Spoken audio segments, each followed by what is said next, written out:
Bonjour à tous, bienvenue sur cette nouvelle vidéo sur Montre ton calibre et aujourd'hui je vous parle de la GA 2100 SKE 7AER. Voilà, donc pourquoi est-ce que je vous parle de cette montre? Tout simplement parce que c'est une montre, il y a plusieurs raisons. La première, c'est que effectivement, je vous ai plusieurs fois parlé de la GA 2100. Je vous ai effectivement aussi parlé de la GM 2100. On vous a parlé, c'était Jérémy plus particulièrement, de la GAB 2100. Mais c'est pas parce qu'on parle parfois d'une montre qu'on peut pas en parler du même modèle mais d'une autre couleur. Cette chaîne, c'est aussi pour les personnes qui voudraient se projeter et acheter une montre et voir des images comme ça peut aussi vous permettre de vous faire un meilleur avis sur la montre. Et d'autant plus qu'on arrive à la deuxième raison. La deuxième raison, c'est que c'est vraiment une des montres les plus vendues en ce moment chez G-Shock. C'est vraiment un best-seller. Et enfin, la troisième raison, c'est que moi, j'ai un petit peu changé d'avis sur cette montre qu'au début, j'aimais pas du tout. Donc voilà, c'est pour ça, je l'ai emprunté à un copain là qui l'avait au poignet. Je lui ai demandé s'il pouvait me la prêter le temps d'une vidéo, chose qu'il a accepté. Donc merci à lui. Et si tu passes par là, merci à toi, Théo. Et effectivement, il s'appelle aussi Théo. Donc, qu'est-ce qu'on va dire dessus? Pourquoi déjà moi j'ai changé d'avis sur cette montre? Alors, au début, cette montre, je sais pas. Vous voyez là, ça fait un peu, ça fait un peu plastoc, cheap, etc. Et moi, j'aimais pas trop ce côté de la montre. Et c'est pour ça que au début, je l'aimais pas vraiment. D'ailleurs, le copain à qui je l'ai emprunté, ça m'a fait beaucoup rire. Il m'a parlé d'une comparaison. Il m'a dit, c'est ma montre Méduse. Donc moi, je pensais, méduses dans la mer, quoi, qui sont un peu transparents, etc. Et lui, il me disait, non, non, non, je te parle de méduses, les chaussures méduses. Donc, je vous mettrai les photos si vous connaissez pas non plus, puisque moi, je ne connaissais pas. Mais effectivement, quand je l'ai vu, j'ai fait, ah, ok, je comprends. Et je trouvais la comparaison assez bien trouvée. Mais voilà. Du coup, moi, la montre, je l'aimais pas du tout. Et en fait, je sais pas, à force de l'avoir portée, petit à petit, je la trouvais de plus en plus sympa jusqu'à maintenant où je me dis ouais, elle est cool quoi. Elle est vraiment vraiment très cool et je sais pas, c'est ça a vraiment souvent quand j'aime pas une montre, je l'aime pas et là ça a vraiment changé dans ma tête donc voilà et d'ailleurs toute la gamme SKE de chez G-Shock j'ai changé d'avis puisque ce qu'il faut savoir, c'est que G-Shock a fait donc le pack, ce qu'ils appelaient le Transparent Pack Series. Donc ils avaient repris des grands classiques de la marque, ils avaient repris la DW 5600, ils avaient repris la GA 700 et ils ont repris du coup la GA 2100. Mais sur toute cette série que j'aimais pas trop, je suis en train de changer d'avis. Et vous voyez, ce qui est marrant, c'est que au poignet, elle passe très bien et au final, euh, je vous dirais que ce serait peut-être pas ma montre de tous les jours. Je pourrais l'acheter, mais ce serait peut-être pas la montre de tous les jours.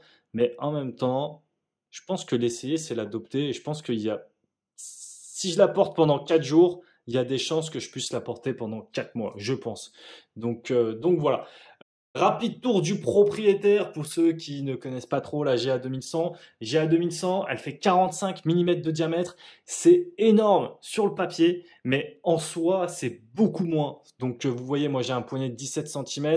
Elle est grosse, certes, mais pas tant que ça. D'autant plus que avec la coque là en transparent, c'est un peu, ça atténue le diamètre, hein, forcément, mais même celles qui sont full noir résine, pas tant que ça. Moi, pendant longtemps, je n'ai pas acheté la GA 2100 parce que je la trouvais trop grosse.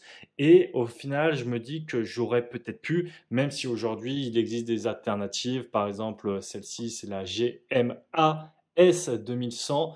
Celle-ci fait 45 mm de diamètre, celle-ci en fait 43, donc elle est un peu mieux. Et il y en a même en 40 mm qui sont sortis. Voilà. Donc 45 mm de diamètre, elle fait 12 mm d'épaisseur. Tac, tac, tac. Boîtier en résine.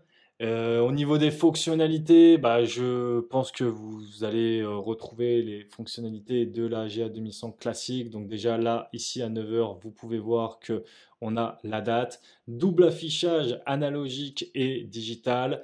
Niveau fonctionnalité, donc on va ici dans le mode, donc on a aussi, on est sur World Time, donc avec Bangkok. Donc STW, c'est le stopwatch, c'est le chronographe. TMR, c'est le compte à rebours. Alarme, bah, vous avez compris, c'est l'alarme. Je crois qu'on peut en régler jusqu'à 5 sur cette montre.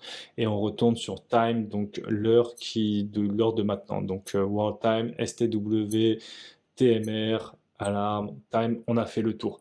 Voilà. Qu'est-ce que vous voulez que je vous dise un peu sur cette montre? Je vous fais un petit peu un zoom là pour vous montrer un petit peu les détails, pardon. Euh, Étanchéité de 20 mètres, de 20 atmosphères, pardon, donc 200 mètres, excusez-moi. Je peux vous montrer rapidement la lume. Alors j'ai une autre lampe allumée, on va voir ce que ça donne. Voilà, donc ça vous donne déjà une petite idée de la luminosité, de la luminova, pardon. Voilà. Le type de verre, c'est un verre qui est en minéral et la montre fait environ 51 grammes. D'ailleurs, elle coûte, il me semble, 100 euros, mais en ce moment, elle est en promo. Je vous mets le lien en description si jamais ça vous intéresse. Voilà. Il y a juste une chose, moi, que j'ai pas aimé, donc, sur cette montre. Alors, il y a tout le reste, j'adore. Elle m'a réconcilié un peu avec les montres transparentes de chez G-Shock. Et il y a plein de choses que j'aime. Mais par contre, il y a un truc que j'ai pas aimé, c'est que vous voyez le boîtier là, sous la coque de protection, est noir. Et vous voyez, ici, là, vous voyez bien d'ailleurs qu'il est noir. Et le problème, c'est que des boîtiers transparents, ils auraient pu le faire. Swatch en fait, et je pense que si on vient enlever les vis ici et qu'on enlève la coque, il sera, le boîtier est noir. Et ça donne un style, mais je pense que si on l'avait fait transparent, peut-être que ça aurait fait un style un peu différent. Après, peut-être que ça a été calculé ou pas. Je sais pas trop si vous voyez un peu ce que je veux dire, mais là, par exemple, vous voyez sur la GMA 2100, vous voyez pareil, elle est blanche, mais ici c'est noir. Et du coup, je pense que si on vient enlever les vis, etc., bah, elle est noire. Alors après, je sais pas si c'est peut-être parce que le cadran est noir, du coup tout le boîtier est noir. Enfin bref. Ce que je vous propose, c'est que je vais vous faire un petit plan d'acer où je vais enlever la coque, ce sera plus simple, et je vous le mets. Voilà, du coup, pour mieux vous montrer, je vous ai rapidement désassemblé un peu la montre. Donc, pour cela, bah, il suffit en fait d'enlever les 4 vis et d'accéder au boîtier. Et vous voyez que le boîtier est en fait noir. Et ce que je trouve qui est dommage, c'est qu'ils auraient pu faire en fait un boîtier un peu transparent. Ça aurait pu être sympa. Ils en font des boîtiers transparents, je pense notamment par exemple chez Swatch. Ils font des boîtiers transparents, complètement transparents. Et en fait, ce qui aurait été cool, c'est d'avoir un boîtier transparent et ensuite de mettre ça en plus transparent. Vous voyez ce que je veux dire? Mais en fait, les boîtiers comme ça, transparents, c'est comme ça qu'est fait la plupart des montres G-Shock et les GA 2100 et toute la clique. Vous voyez celle-ci, elle est blanche, mais si je la retourne, hop, vous voyez ici, elle est noire. Donc je pense que si je viens enlever, donc c'est ce que j'ai fait pour la GA 2100 squelette, si je viens enlever, hop, les petites vis 1, 2, 3, 4, bah, du coup le bracelet s'enlève et je peux enlever la résine qui vient protéger le boîtier de couleur. Donc là, vous voyez, elle est noire et celle-ci est noire. Donc, je vais réassembler cette montre avant de la rendre à son propriétaire et de vous retrouver de toute façon, vous, tout de suite, hein, parce que c'est comme ça que se présente la vidéo. Tac, vous voyez, elle est quand même plus sympa aussi comme ça.